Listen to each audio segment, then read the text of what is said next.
O dissidente vietnamita Trinh Ba Phom foi condenado a mais de 11 anos de prisão por escrever frases contra o Partido Comunista que gere o país na sua cela.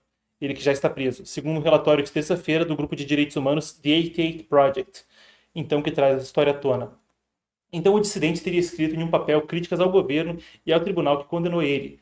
Entretanto, ele nega a autoria. O Phom já cumpria a pena de 10 anos por, aspas, propaganda contra o Estado desde 2021.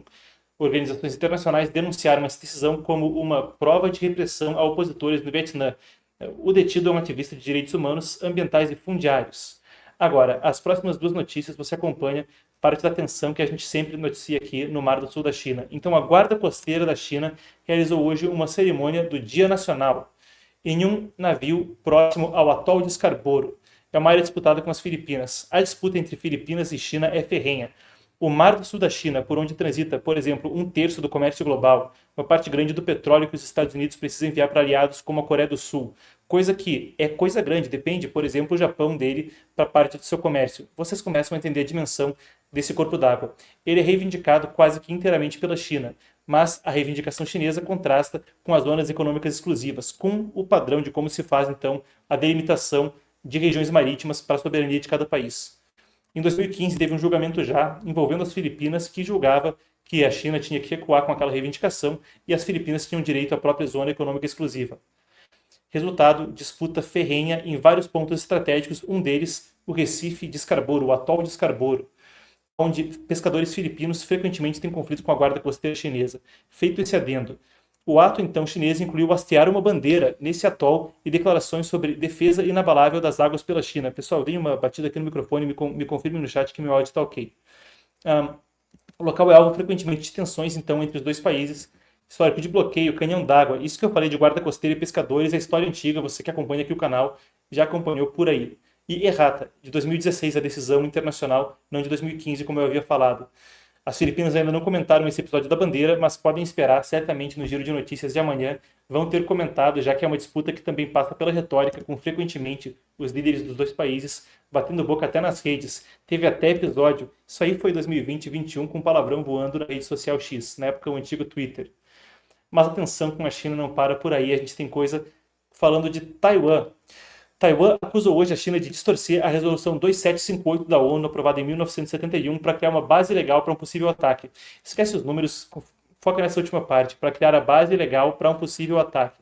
Então, o que acontece? Essa resolução é aquela que retirou Taiwan da ONU e reconheceu o governo de Pequim como o único representante da China nas Nações Unidas. O Partido Nacionalista, que hoje governa Taiwan, governava toda a China continental durante a Segunda Guerra Mundial. E quando foram formadas as Nações Unidas, era a pequenina Taiwan que ficou como um membro permanente do Conselho de Segurança e não, de fato, a China continental. Depois da Guerra Civil, delimitou isso aí em 49, que seria a República Popular da China, que seria Taiwan. O fato é que o Partido Comunista Chinês está usando esse texto para alegar que teria soberania sobre Taiwan, mas Taipei contesta dizendo que isso aí é uma distorção grotesca do texto e que a resolução nem sequer menciona a ilha, nem trata da sua governança. A conversa por parte de Taiwan é que a China tenta enganar a comunidade internacional para justificar uma eventual ação militar e mudar o equilíbrio político no Estreito de Taiwan. Lembrando, pessoal, conflito grande, coisa que poderia de fato alterar o cenário global. A gente estaria falando de uma potência nuclear.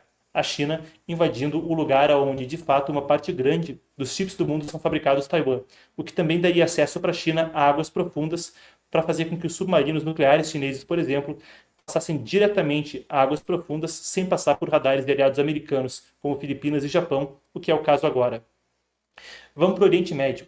Vocês vão lembrar, no contexto da Assembleia Geral das Nações Unidas, e você acompanhou por aqui ao vivo, até eu estava fazendo essa tradução, a coletiva de imprensa de Benjamin Netanyahu com Donald Trump, onde se falava de um plano de 20 pontos para o futuro e a paz em Gaza.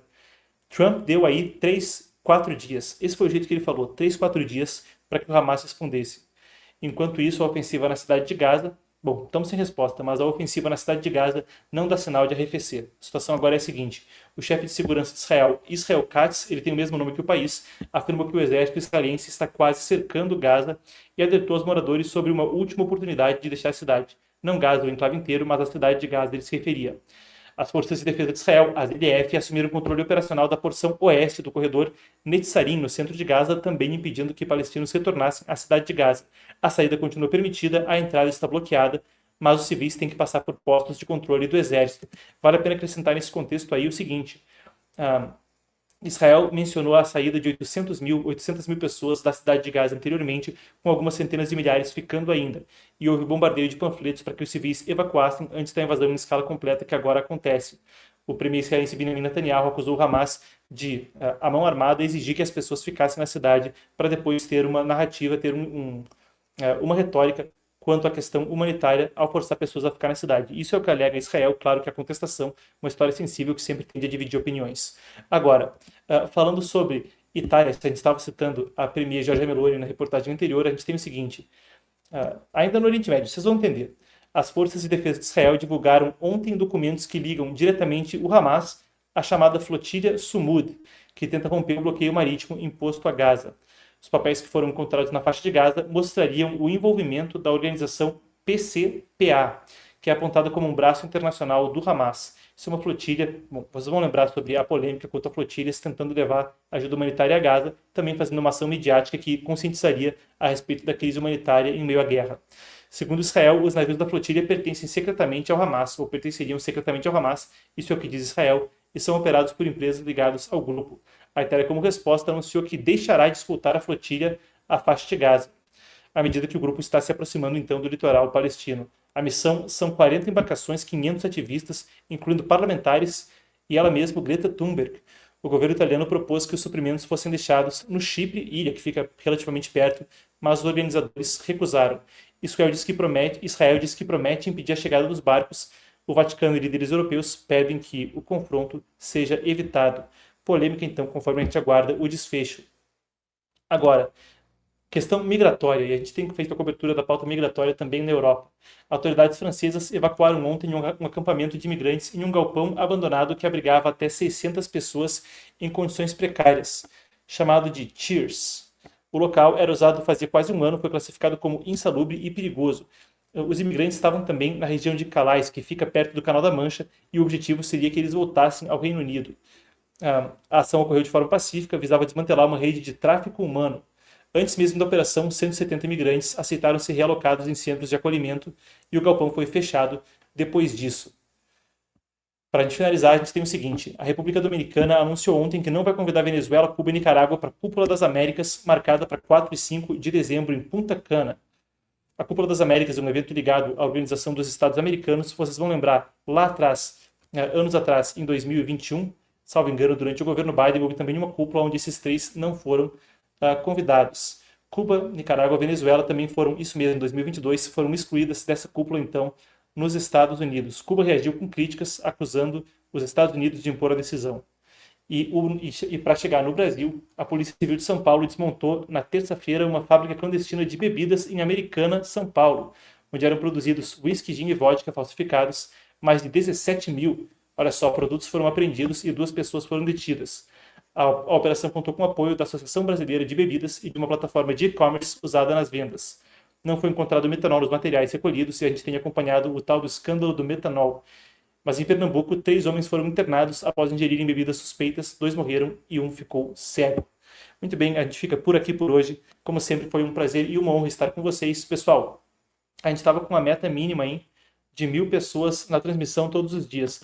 Hoje a gente chegou perto, hein? A gente estava com 900 e pouco por uma boa parte da live. Depois agora, começa giro de notícias, eu lendo aqui, muita gente quer ficar com análise, quer ficar com comentário, quer ficar com aquele som passando na tela, acaba saindo da live. Mas seja como for, eu quero deixar o meu agradecimento a todos vocês. E lembrando, pessoal, faz tempo até que eu não falo isso, mas quem quiser deixar uma sugestão de como a gente juntos pode fazer cada vez melhor, você pode mandar no Instagram, em @marcoschotkes. A gente pode colocar na tela, se pudermos, por favor, aí para a equipe.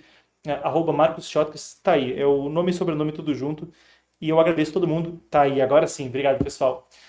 Eu agradeço imensamente a vocês, 450 mil inscritos não é pouca coisa, e tanto o Epoch News, esse programa, quanto as coberturas especiais, têm tido uma audiência muito carinhosa, e o carinho é recíproco, é sempre um prazer estar com vocês. E, como eu digo, um prazer e uma honra. Eu vejo vocês amanhã às 5 da tarde, se não antes, afinal de contas, por aqui você fica atualizado com coberturas especiais, com tradução simultânea e com programas como o Epoch News, com o que de mais relevante acontece no Brasil e no mundo. Lembrando também da promoção, pessoal. Livro de graça com frete grátis para quem estiver assinando. Pega as informações no chat ao vivo e no link aqui embaixo na descrição do vídeo. Valeu e até a próxima, então. Uma ótima noite a todos.